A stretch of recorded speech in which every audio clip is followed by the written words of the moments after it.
I'm Dr. Uma Shankari, and I will be taking you this module of nuclear reactor physics and nuclear reactors and nuclear power. So my email address is given here for you to note down.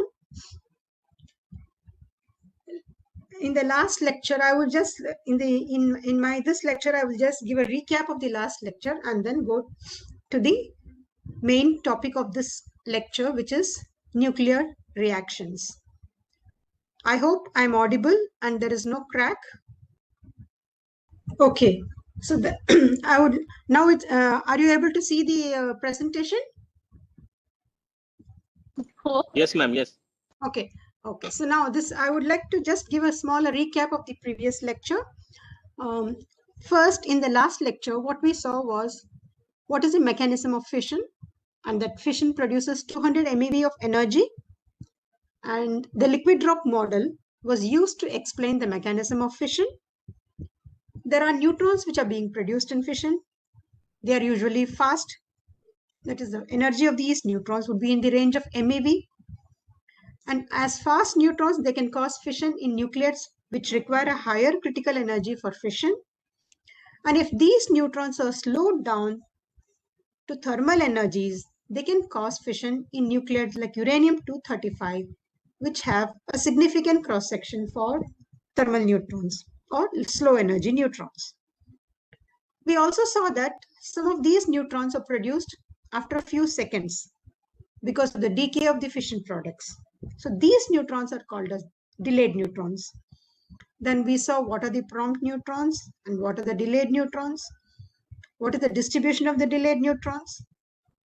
And we also saw the mass distribution of the fission product that just come in the next slide.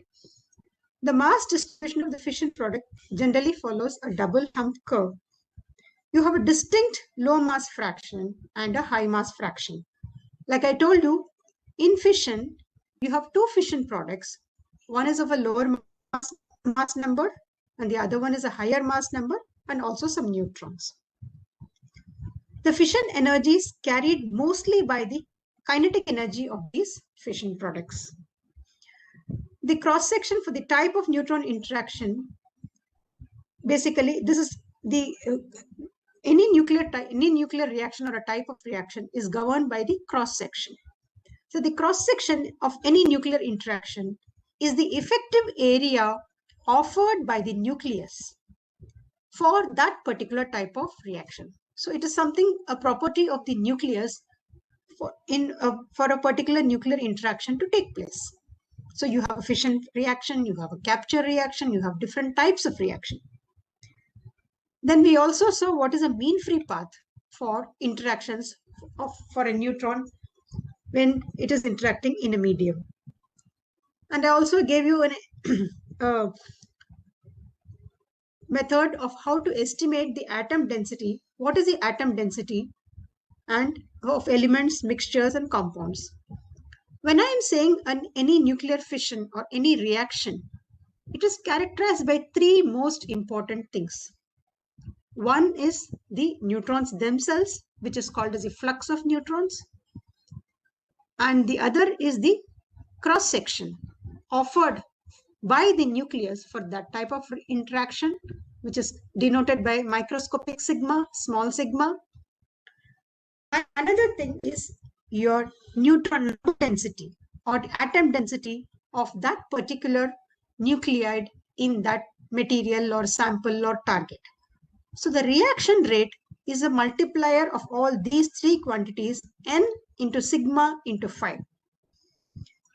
We'll learn more about this in the due course, but today's lecture would be on nuclear reactions and cross-sections and nature of cross-sections.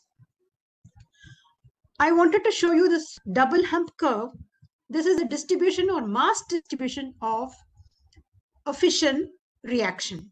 There are thousands of ways in which a nucleus could split. So you can see, if you can see my pointer, you can see that this is a double hump curve, and this is the low mass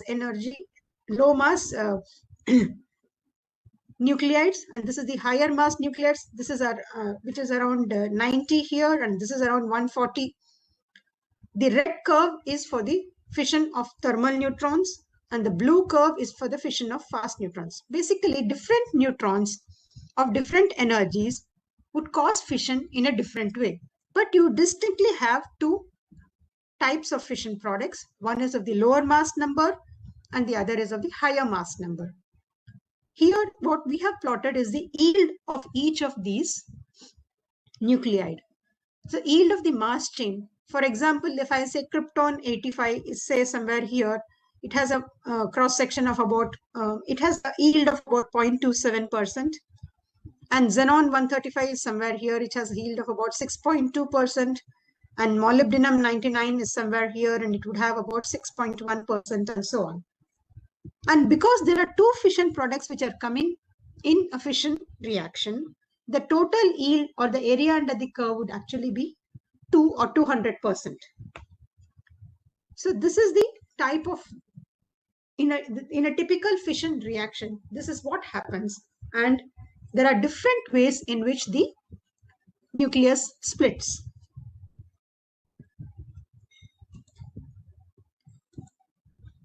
So now today what I would be talking about is the reaction cross section.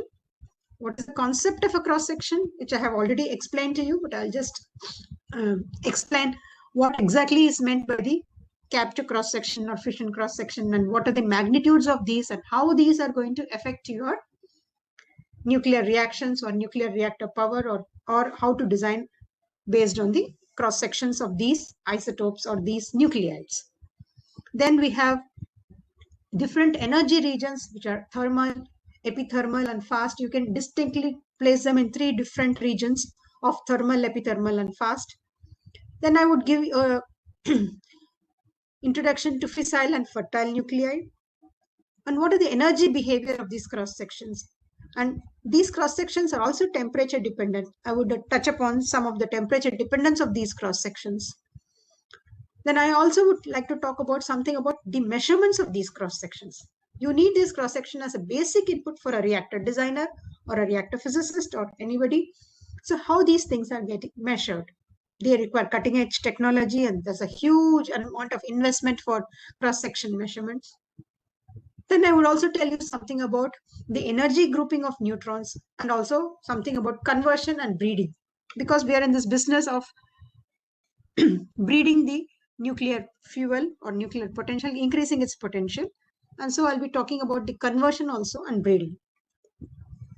Let us look at the basic materials which are available to us.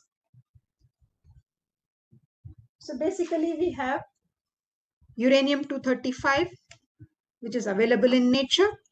It is fissile, you already know, and 0.71% of natural uranium consists of this isotope uranium-235, for which most of this nuclear power is based on. And it is an alpha emitter. It has a half-life of about 7 × 10⁸ years. Then we have the other fissile isotopes, plutonium-239 and uranium-233 and plutonium-241, which have the properties which I have written here. These are not available in nature. So they are artificial or man-made. So when in a reactor we use natural uranium fuel, we get some of it gets converted into plutonium. And if you use thorium fuel, it gets converted into uranium-233. I'll just come to this in a short while. So you see that why all the reactors in the world are based on uranium-235. This is the only isotope available to you, which is available in nature. And either you use it in the natural form or you use it in an enriched form. And most of the reactors are made up of uranium-235 fuel. We have two important nuclides, which are thorium-232 and uranium-238. These are fertile. What do you mean by fertile? A fertile nuclide is one which is getting converted into a fissile nuclide. Thorium, and of course, these both are natural occurring. In natural uranium, uranium-238 is 99.29%. And we also saw the critical energy for fission. So it can be fissioned by fast neutrons. Its critical energy is very, very high. So it has to be requires fast neutrons. And again, these are alpha emitters. Again, I told you it's a very long half-life. Thorium is another fertile material which is naturally occurring, and thorium has a half-life of about 1.4 into 10 to the power of 10 years. I have just given you a glimpse of the fissile and fertile material. There are innumerous nuclides which are produced in a reactor, but which can be used depends upon what type of fissile content we want to use and what is a fissile material and what is the type of reactor which we want to design. Here I have given you, we have already studied last time what is cross-section. The microscopic cross-section, I told you this n into sigma into phi is what is giving you the reaction rate, the total number of events taking place. Suppose it's a fission reaction, the sigma corresponds to fission reaction, this phi corresponds to the number of neutrons, and n corresponds to nuclear density. So this reaction rate will totally give you what is the nuclear power. If it's a fission reaction, or if it's a capture, then it will give you what are the capture reaction rate. Now, in thermal reactor systems, what is most important is the energy of the neutron to be of around 25 milli electron volts or 0.025 electron volts. But in a reactor, you don't find a neutron of one particular energy. You will find a spectrum of neutrons. Neutrons will be from all energies. I'll come to that a little later. Generally, in a thermal reactor, what we see is the Maxwellian spectrum. You must have studied Maxwell-Boltzmann distribution in your MSc. So most of these neutrons follow the Maxwell-Boltzmann distribution, and so they are Maxwellian spectrum. They are governed by the Maxwellian spectrum in a thermal reactor. So here I have tried to give you the flavor of what exactly is a cross-section and what is the probability of this neutron-nuclear interaction and how it is characterized by this microscopic cross-section. So you see the solid red is the fission cross-section at 0.0253 electron volts. The dashed one is the fission's Maxwellian average cross-section, and the green one is the capture cross-section for the respective thermal energy and the Maxwellian average. So here you can see that uranium-235 has around somewhere around 600 barns. I have already explained to you what is a unit of cross-section, which is barns, which is actually 10 to the power of minus 24 centimeters square. And I have already explained to you that the cross-section is the effective area offered by a nucleus for any type of particular reaction. So here you can see this is the different cross-sections which I have given for the three fissile isotopes, namely uranium-233, uranium-235, and plutonium-239. The capture to fission ratio is the least for uranium-235 in thermal energies. You can see this green curves are almost small and the red curve is having a tall graph here. So which means the capture to fission ratio is smallest in uranium-233. That is why we say that uranium-233 can be most effectively utilized in a thermal reactor system. Whereas if you see plutonium-239, it has the capture cross-section is quite high. It means the neutrons will not be effectively participating in a fission reaction. What will happen is that they will get captured and it will form plutonium, let's say 240 and so on. So it will not be effectively utilized in a fission reaction if capture is moved. So these are the properties which governs the reactor design, or to say that how much should be the enrichment of the fuel, or how much should be the fissile content, or how you should design in order to get effective fission reaction or effective power from fissions. I explained to you about the fertile elements. How is these fertile elements? Why are they fertile? Here I have given you two examples. Let us talk about uranium-238. It has 2.7 barns, which is at 0.0253 electron volts. It is 2.7 barns and it is fertile. It captures a neutron and with an N-gamma reaction, it produces uranium-239, which undergoes beta decay and becomes neptunium-239, which again undergoes another beta decay and gives you plutonium-239. you can see I have given the half-lives and the cross-sections for these two elements, which is uranium-239 and neptunium-239, which is about 23 minutes and 2.6 days. So basically in a reactor, you will always have plutonium-239, which is coming from uranium-238 with capture of the neutrons and its two successive beta decays. Similarly, thorium also captures a neutron, becomes thorium-233, and which undergoes two beta decays and gives you uranium-233. Now look at the bread fissile isotope. This is what we say is the bread fissile isotope. This is fertile and this is fissile. Now uranium-233 has, again, it's a alpha emitter. It has a very long half-life of 10 to the power 5 years or so. And it has a capture cross-section of about 47 barns and fission cross-section of about 530 barns.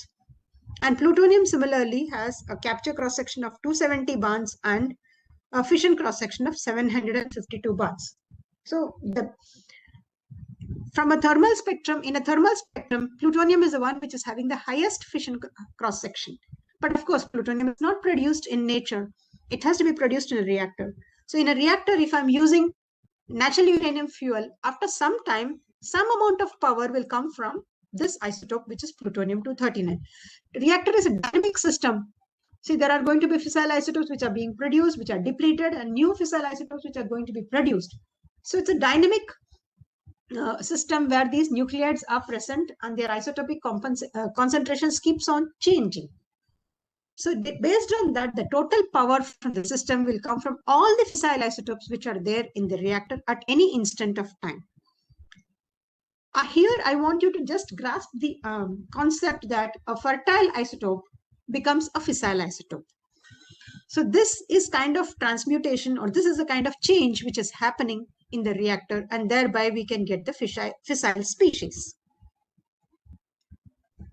A little more about, I was talking to you mostly about the 0.025 electron volt cross section, which is at one particular energy. But look at the cross section. The cross section is a function of, it has a behavior with respect to energy. So if I plot the cross section as a function of energy for the fertile isotopes, the black one is the thorium and the red one is the uranium-238. You can see that there is a definite thermal region which follows some sort of a 1/V region. I'll come to this little later on, but here I just wanted you to understand what is the potential of the thorium isotope to get converted to the uranium-233. You can see in the thermal region, the black curve is totally almost higher than the red curve.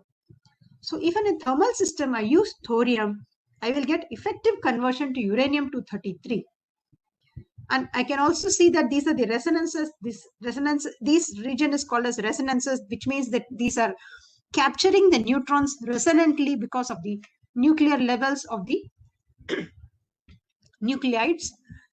And so this resonance is also a feature of the energy behavior of cross-section.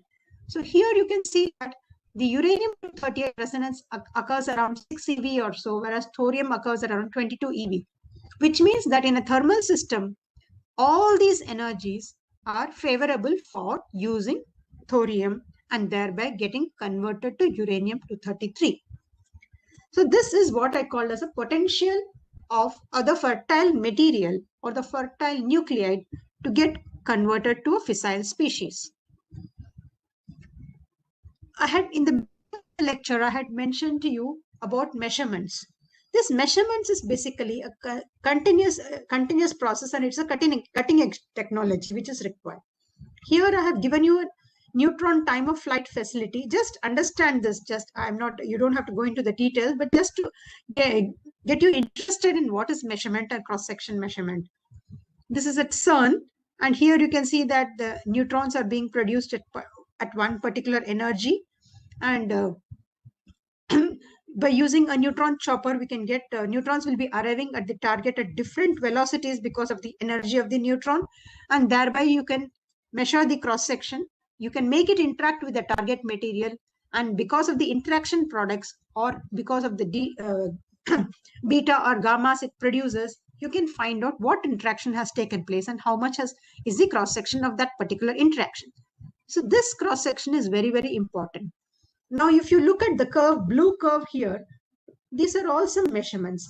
For each energy, you require one measurement, let us say. So this means that you need numerous measurements in order to cover the entire energy range, which may not be possible in many in many systems. And also I require a pure sample. Suppose I need pure uranium-235 without any, let us say, impurities, or pure beryllium without any impurities, and only then I can make these cross-section measurements. So these are different labs, and each of them have measured these cross-section, and they are giving even the error bars of the measurements or the cross-sections, cross-section ranges over which they have measured. This is, for example, uranium-233 fission cross-section. And they are stored in some computerized or organized files, which we as reactor designers are using it. Finally, what we require is the energy behavior of the cross-sections. Because in the nuclear reactor, all these energies would be there. So I require the cross-sections of all these energies. So we require a continuous energy curve like this. Here I have plotted the uranium-233 fission cross-section, which has come from these experiments. After doing some mathematics and some fitting, it comes into this green curve. And this green curve is what is directly used by us, physicists or anybody. And in order to produce these, we need experimental facilities like this to make one cross-section measurement at one particular energy, and so on. This again, I have repeated the same thorium and uranium-233, uranium-238 curve here. I just wanted to make you understand the physical constants measurement, that is the nuclear data measurement, is very, very important for reactor design. And even today, there are new measurements which are coming up. And we would like to have some experimental facilities for measuring these cross-sections. See, the cross-sections is only one part of the nuclear data which is required. There are so many other things. Like I told you, fission product yield data is required. Then there is beta, which is coming out. So that is, what is the beta of fraction of the, for the particular fission reaction? What is the delayed neutron fraction? What is the gammas, which is, there are a lot of nuclear constants which are required for a reactor design. Now let us talk about the general behavior of cross-sections with respect to energy. In general nature, this is the cross-section profile which I have plotted here. This is again for thorium-232. But basically, we can see there are three distinct regions here. One is the thermal region, which is, let's say, about a few electron volts to about 10 eV or so. Then there is the intermediate region, which is about from 10 eV to about 1000 eV. And then there is a fast region, which is from about 1000 keV to 20 MeV. In the thermal energy regions, you can see that mostly the cross-sections follow a 1/v behavior, or is inversely proportional to the velocity. In most cross-sections, most of the types of cross-section, this is the behavior.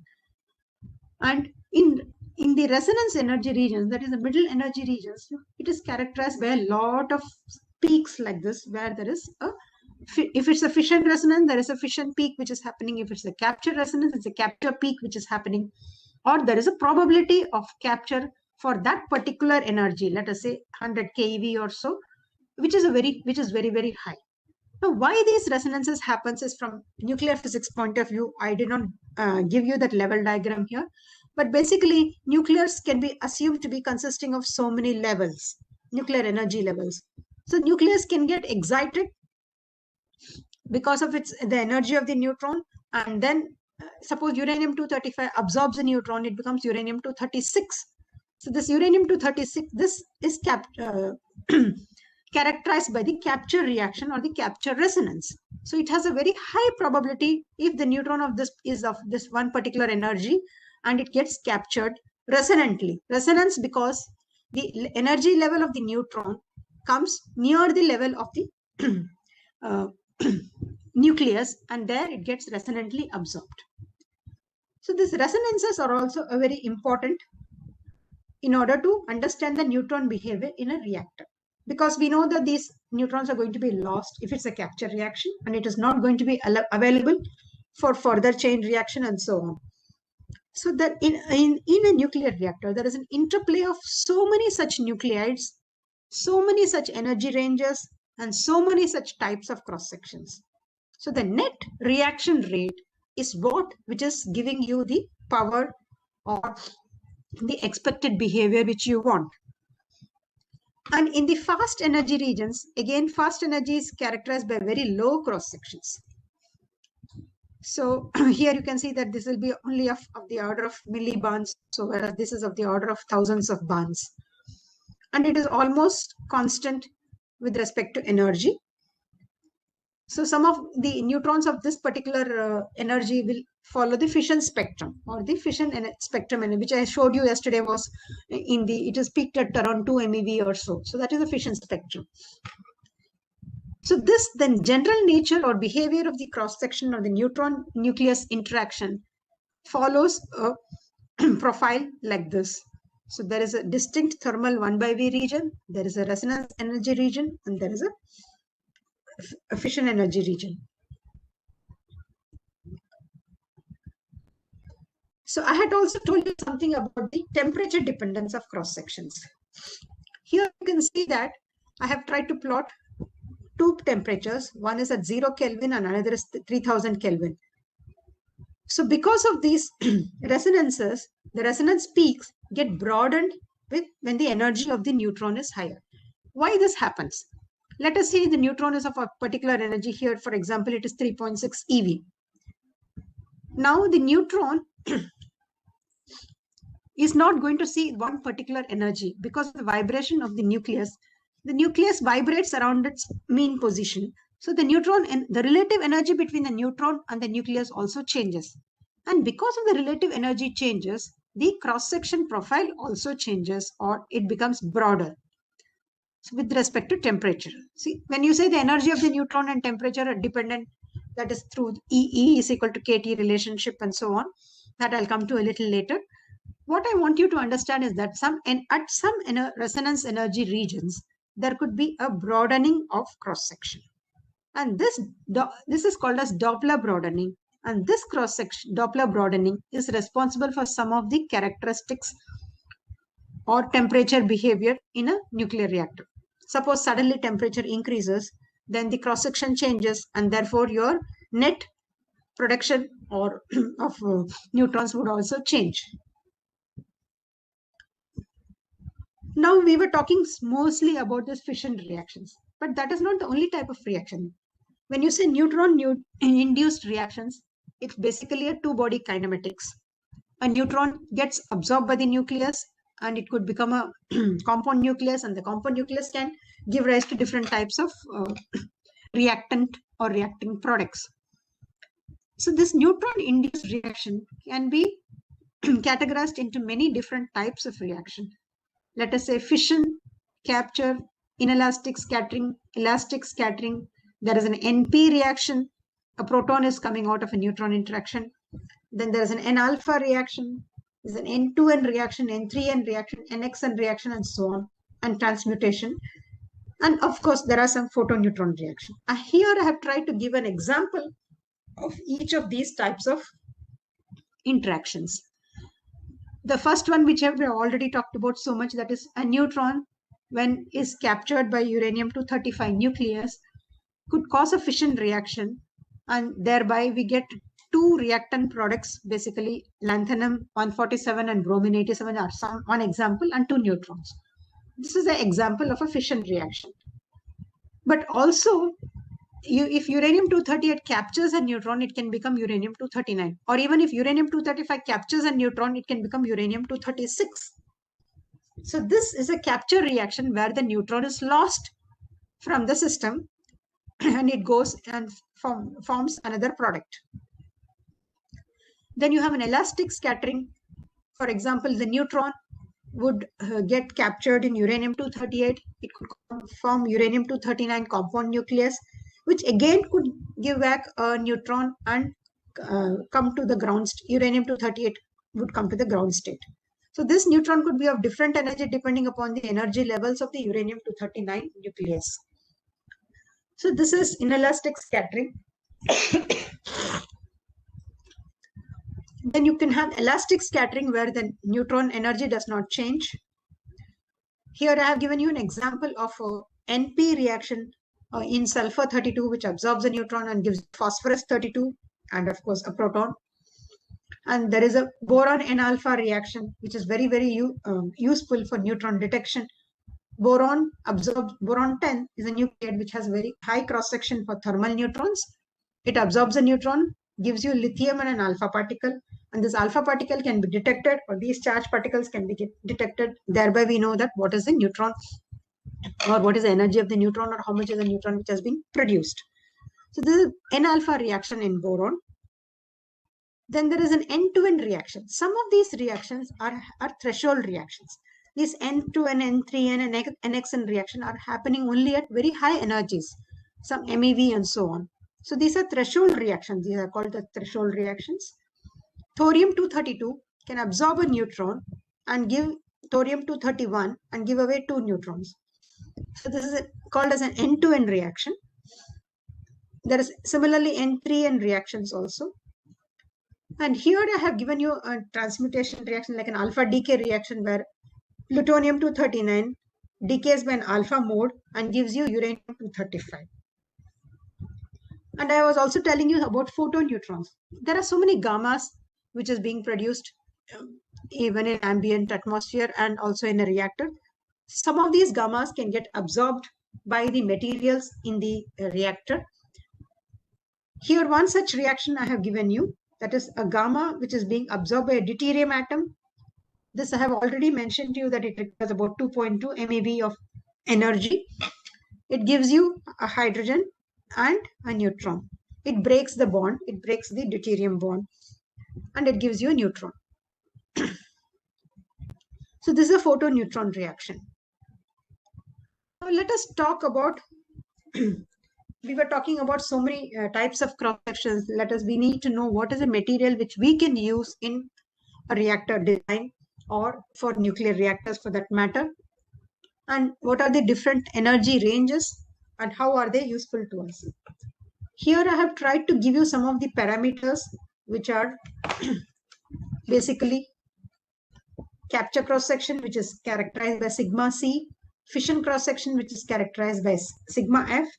I have not defined a term alpha, but I'll define alpha is basically a capture to fission ratio. And then this nu, I have already told you that if one thermal neutron is absorbed by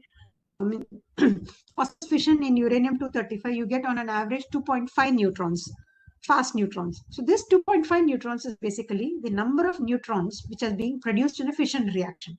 So it's called as a fission yield. So that is characterized by this, which is the fission yield. But this fission yield alone is not important. What we know, what is important to us is something called as a fission yield per thermal neutron absorbed. So that is characterized by another quantity which is called as eta. Now this eta is responsible for continuing the chain reaction also. I'll just come to that in a little while from now. So these are the basic properties which we look in on a grossly. There are much more properties which we look, but on a gross basis, I'm just trying to give you these quantities, which is capture cross-section, fission cross-section, the capture to fission ratio, then there is nu, which is the fission yield, and there is eta. Here again, I have told you that this is the cross-sections which is corresponding to 0.0253 electron volts. These are thermal data cross-sections. The velocity of this thermal neutron will be 2200 meters per second. So sometimes we call this as 2200 meters per second. So what is the 2200 meters per second cross-section for uranium-235? Fission is 585 barns. And the same thing, capture is about 98 barns. So the capture to fission ratio is 0.169 and eta is 2.08. So now this is what I was trying to tell you. On an average, when one thermal neutron is captured by uranium-235 nucleus, you get on a 2.085 neutrons. So if only if the eta is more than 2, you can continue a chain reaction. So out of these eta, one neutron is required for continuing the chain reaction, and the other may be getting parasitically absorbed and so on. But if you look at uranium-233, you see that the eta factor for uranium-233 is about 2.3, which is very large in the thermal range. And I also mentioned to you that the capture cross-section in uranium-233 is much less than for U-233 as compared to U-235 or plutonium and so on. Here I have given you both fissile and then some of the fertile and some of the other nuclides also, just for you to understand what is the nature of cross-section, what is the type of cross-section, and what is the magnitude of these cross-sections. But this thermal data alone is not sufficient. We need to have, I had already explained to you, a neutron spectrum. There is a neutron spectrum in a reactor. So there is something called as a Maxwellian neutron spectrum. So what is the average over the Maxwellian neutron spectrum? The Maxwellian range is from, say, 10 power minus 5 eV to about 1.1 eV. And here you can see that whatever was 585 bonds at 0.0253 electron volts actually reduces to 539 bonds for uranium-235. So the 585 becomes 539 in the Maxwellian range,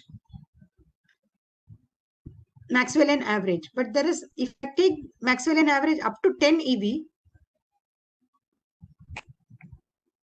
reduces to 269 bonds. So in a reactor, basically this 269 bonds is the one which is going to be manifested, not the entire 585 bonds. So when I'm talking about a reaction rate, this is the microscopic cross-section multiplied by a neutron flux multiplied by the nuclear density I would get corresponding to this particular cross-section, which is sigma f of, in the Maxwellian average, from almost 0.5 1 into 10 to the power of minus 5 electron volts to 10 electron volts. Similarly, all these other isotopes also have these kinds of cross sections. So the behavior of nucleates in an actual reactor is much more complicated than this. This is what I was trying to tell you.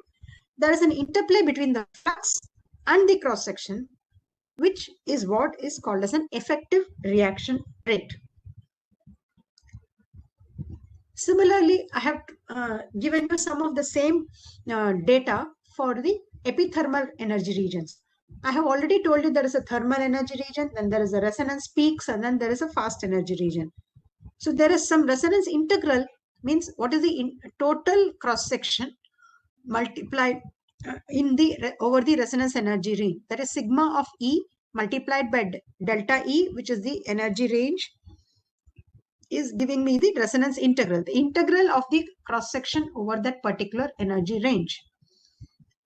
So that is also characterized by the, let us say if it's a thorium, it will be a capture resonance. And then if it's a uranium, it could be both fission and capture resonance. Both are, I have given you both these numbers here, which is uranium-235, 268 is the fission resonance, and 139 is the capture resonance in the intermediate energy regions from 0.5 eV to 100 eV. Also, there is something I told you when I was talking about the fertile nucleates, the first low energy resonance. This happens around 22 eV for thorium-232 and for 6.6 eV for about uranium-238. So we have to look into the energy magnitude of these cross sections at different energy of neutrons. I have already impressed upon you that the neutrons of different energies are going to be present in a reactor. Now coming to the fast energy data, this is basically fission spectrum average cross-section data. And I have already mentioned to you that most of these cross-sections are going to be in the form of in bands or very low cross-section. Whereas you can look at plutonium-239 is about 1.7 bands. Whereas if you look at thermal cross-sections, it's about 750 bands and so on. In fast cross-sections, what is important is this nu and eta. you can see from here, from the material point of view, plutonium-239 is very good and it can be used in fast reactors because the neutron yield is much more than in thermal reactors. Here you get 2.9 neutrons as compared to 2.3 in for a thermal reactor and so on. So here I would say that plutonium-239 would be used as a very good fuel in a fast reacting system, in a where neutrons of fast energies are there. Also, you can see that the eta is given by 2.8, and I had already mentioned to you that 1 neutron is required for continuing the chain reaction on an average. So if I say that eta minus 1 can be considered as a breeding potential, that is what I meant by conversion and breeding. So here you can see that 2.8 minus 1, 1.8. So you can have a fast breeder system. Whereas in the thermal reactors, we are having only 2.33, 2.3 for uranium-233 and 2.08. So eta minus 1 is not that large a magnitude in order to give a thermal breeder. But still we are trying to design certain thermal breeders based on the properties and based on some proper reactor design.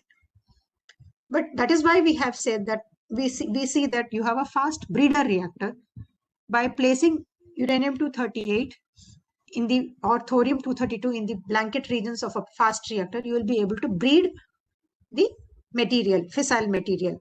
You get more fissile material than what it was consuming. So these were basically the kind of cross-section materials and cross-sections magnitudes which I wanted to tell. So here I would like to tell something more about these the possible neutron-nucleus interactions which I had already mentioned to you. These are elastic scattering, resonance elastic scattering, inelastic scattering, this is radiative capture, and there is a proton production reaction, and there is also a deuterium production. These are all charged particle emission reactions. And then, of course, there is fission. So all these types of interactions are taking place with neutrons or different projectiles. And I also mentioned to you the energy dependence of cross-sections and how the low mass number nuclei react and how the high heavy nuclei would interact with the neutrons. And I also mentioned to you about the temperature dependence of cross-sections. Here, this is a more detailed slide. This is a uranium-238 capture cross-section, which I have plotted for 0 Kelvin, 300 Kelvin, and 900 Kelvin. So you can see there's a definite, that 6.67 eV resonance, which I was talking about, and which has a broadened shape. So this means that the reaction rate under higher temperature would be higher, and thereby I would get certain desirable properties. Here I have plotted a property of beryllium oxide. Beryllium oxide is also again is used as a moderating material in many of the thermal reactor systems. And here you can see that as a function of temperature, the scattering cross-section of beryllium is increasing. I have just highlighted certain things and shown here so that you can appreciate that there is a temperature dependence. And because of the temperature dependence, because of the interactions between the neutron and the nucleus, there is going to be some changes in the cross sections, which has to be accounted for. Then I had also given you the neutron induced cross sections of certain nuclides in thermal energies, and then epithermal energies and fast energies. Now, some of these I had also mentioned that can be used for neutron detection. So here you can see that neutrons are neutral particles. How do you detect a neutron? By its interaction. I have given you one such interaction here. Helium-3, when it interacts with a neutron, gives you a proton and tritium, and a Q value is about 764 kV. So helium-filled detectors can be used, and the basic reaction is NP reaction, which is used to characterize this neutron. And the cross-section for this particular, this is a thermal neutron, and the cross section for this thermal neutron is about 5,330 barns. And you can see that if I'm using a helium filled detector, I would be able to detect the thermal neutron. And so mostly we have this gas filled detector, which is used for the detection of thermal neutrons. There are other detectors which are also used as for these purposes, like boron trifluoride, boron filled gas detectors, or boron coated detectors. Now the reaction there would be basically an N-alpha reaction. So you can see that boron 10, when it captures a neutron, it gives you lithium 7 and alpha particle, and the Q value is about 2.37 MeV. If you look at the cross section for boron 10, you can see that it's almost a straight line in all the thermal energy regions.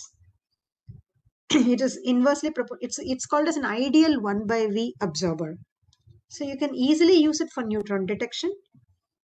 Here I have plotted about almost throughout the energy ranges, it is inversely proportional to velocity of the neutron. So this is a typical 1/V behavior, and different isotopes would behave differently. And so here you can see that boron 10 in the thermal energies is around 7,000 barns or so, or something very high, very at the energies of about 2,200 meters per second cross section. If you see, it has about I think 3,000 barns or so, whereas the thermal average is around 700 barns. So this reaction can be used for detection of thermal neutrons. And if I want to detect fast neutrons, we try to slow down and then use these detectors.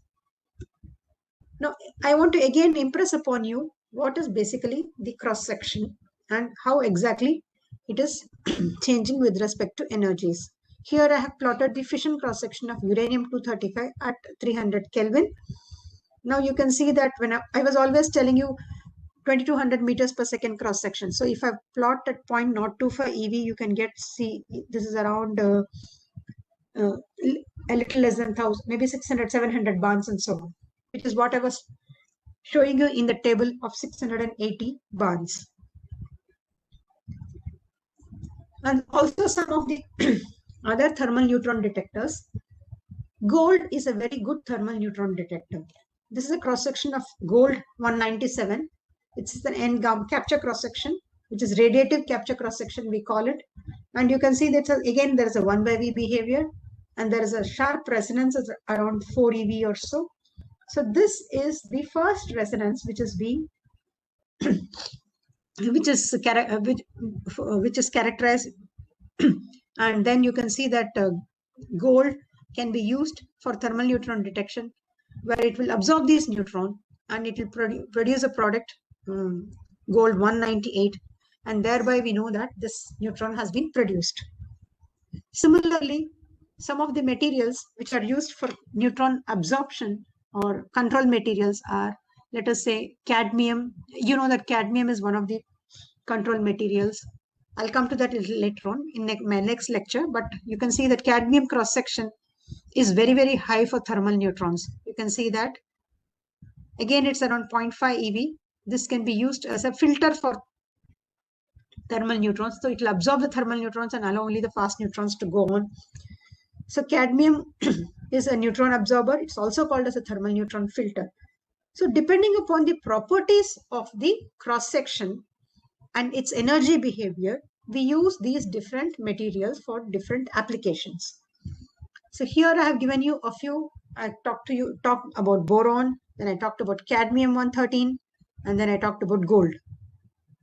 So in summary, today what we have seen is the types of neutron interactions, the magnitude of the fission and the capture cross sections, the energy dependence of the cross section, the neutron behavior, the temperature dependence of the cross sections, and what is fissile and what is fertile, and what is the potential for breeding, and how certain transmutation reactions take place, and what are all the different types of reactions or interactions of a neutron which is governed in a nuclear reactor or chain reacting system.